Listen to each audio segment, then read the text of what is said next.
Assalamualaikum warahmatullahi wabarakatuh. Saya Amalia Lorenza Mulyawati dari D3 Anafarma 2B akan membahas tentang bahan kimia obat dalam obat tradisional, yaitu Antalgin. Kemudian ini ada pokok bahasan yang akan kita bahas pada materi ini. Yang pertama yaitu pendahuluan tentang obat tradisional. Yang kedua, apa itu bahan kimia obat? Yang ketiga tentang Antalgin, dan yang terakhir tentang cara analisis BKO Antalgin dalam obat tradisional. Yang pertama kita masuk ke bab obat tradisional. Apa itu obat tradisional?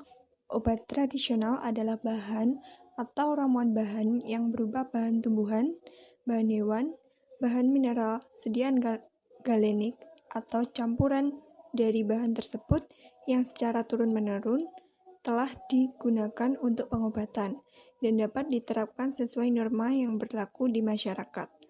Hal ini diatur dalam Permenkes RI nomor 007 tahun 2012. Kemudian obat tradisional ini digolongkan menjadi 3, yaitu yang pertama jamu, yaitu obat tradisional yang berdasarkan dari pengalaman empiris secara turun-menurun yang telah dibuktikan keamanan dan khasiatnya dari generasi ke generasi. Yang kedua ada obat herbal terstandar atau OHT, yaitu obat tradisional yang telah teruji berkhasiat secara praklinis. Yang ketiga ada fitofarmaka, yaitu obat tradisional yang telah teruji khasiatnya melalui uji praklinis pada hewan percobaan dan uji klinis pada manusia, serta terbukti aman melalui uji toksisitasnya.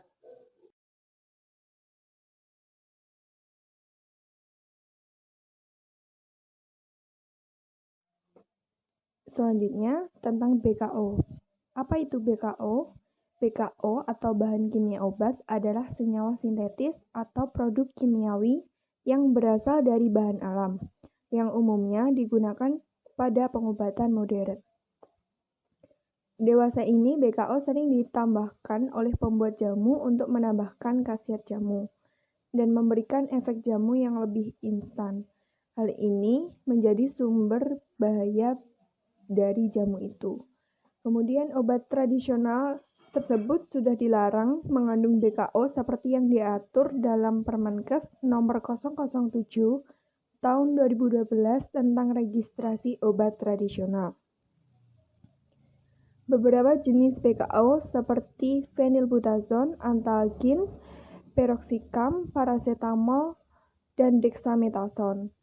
Bahan kimia obat BKO dapat mempercepat reaksi obat tradisional dalam tubuh.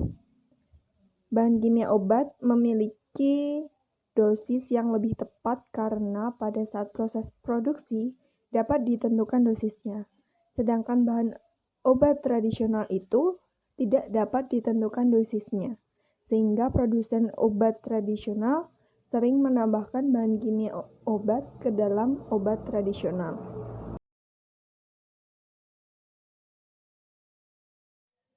Nah, tadi sudah disebutkan sebelumnya bahwa salah satu bahan kimia obat yang sering digunakan pada produk obat tradisional, khususnya jamu, itu adalah Antalgin atau metampiron, yaitu derivat metasulfonat dari amidopirina yang bekerja terhadap susunan saraf pusat, yaitu mengurangi sensitivitas reseptor rasa nyeri dan mempengaruhi pusat pengatur suhu tubuh.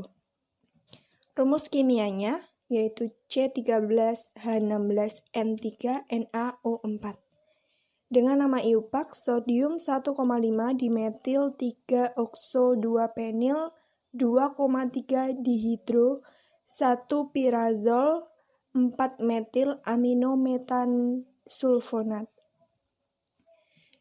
Bobot molekul dari Antalgin ini 339,339 gram per mol.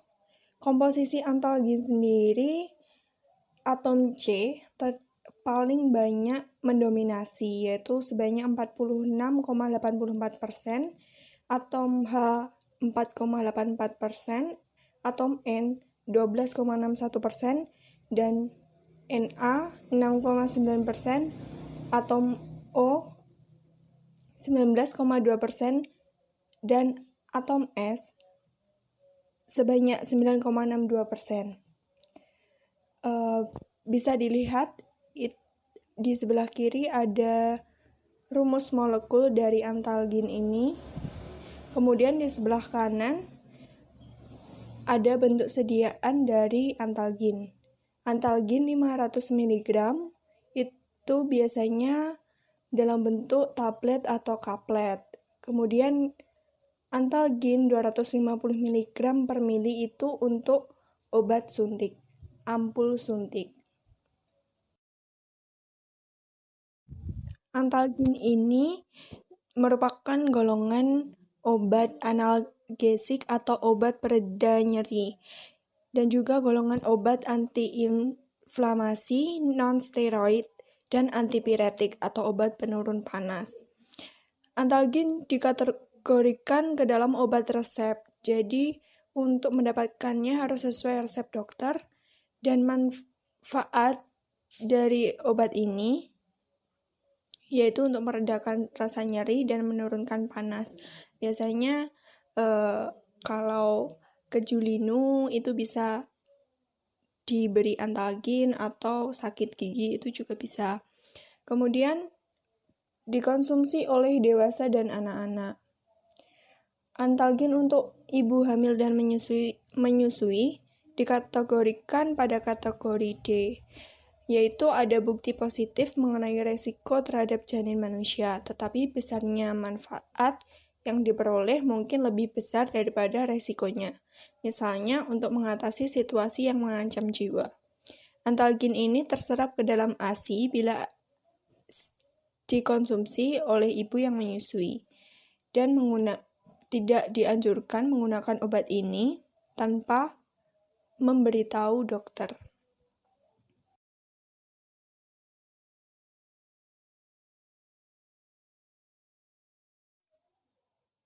Apa saja sih bahaya antalgin ini apabila dikonsumsi?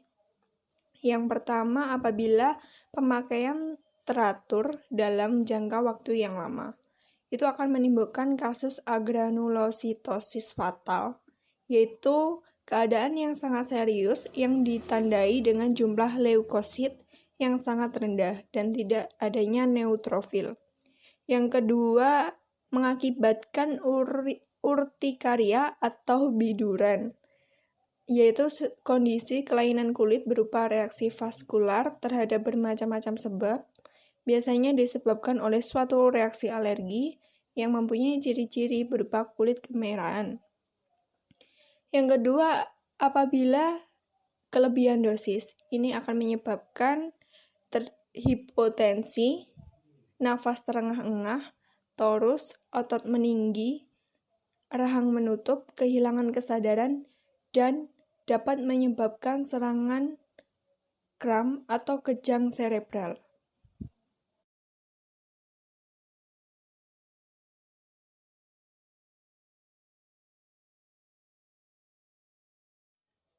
Cara untuk menganalisis adanya kandungan PKO dalam obat tradisional, khususnya antalgin, biasanya sering digunakan metode kromatografi lapis tipis.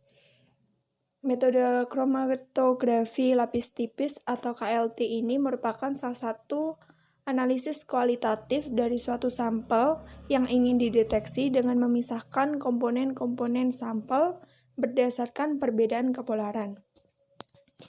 Pada prinsipnya, metode ini memisahkan senyawa berdasarkan kepolarannya.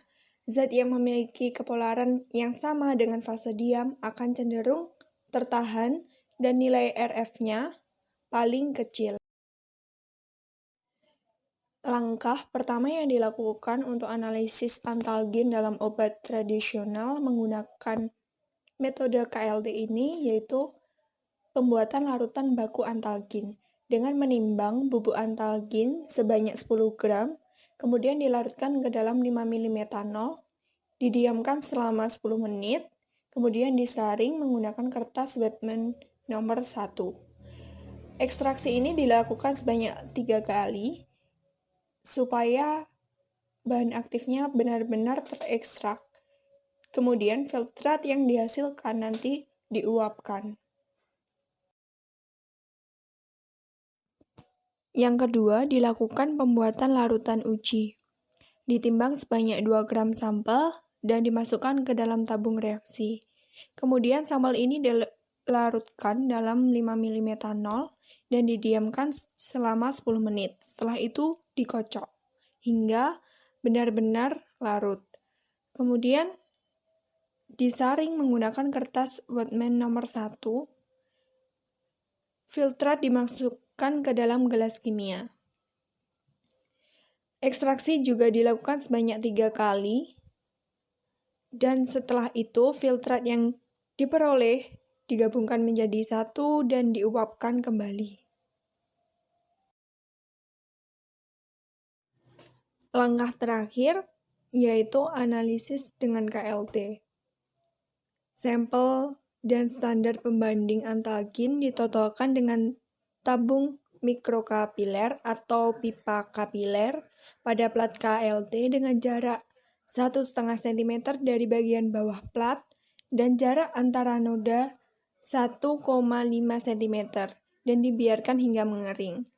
Kemudian, eluen dibuat dengan campuran etil asetat dengan asam asetat glasial dengan perbandingan 24:1 dengan total volume 10 ml. Eluen ini dijenuhkan ke dalam chamber. Selanjutnya, plat KLT dimasukkan dalam chamber. Pelarut dibiarkan merambat dengan jarak rambat elusi 8 cm dari totolan. Setelah mencapai jarak elusi, plat KLT dikeluarkan dan dikeringkan. Kromatogram dilihat di bawah sinar UV, kemudian ditandai bercak menggunakan pensil, sehingga dapat dihitung nilai RF masing-masing sampel itu.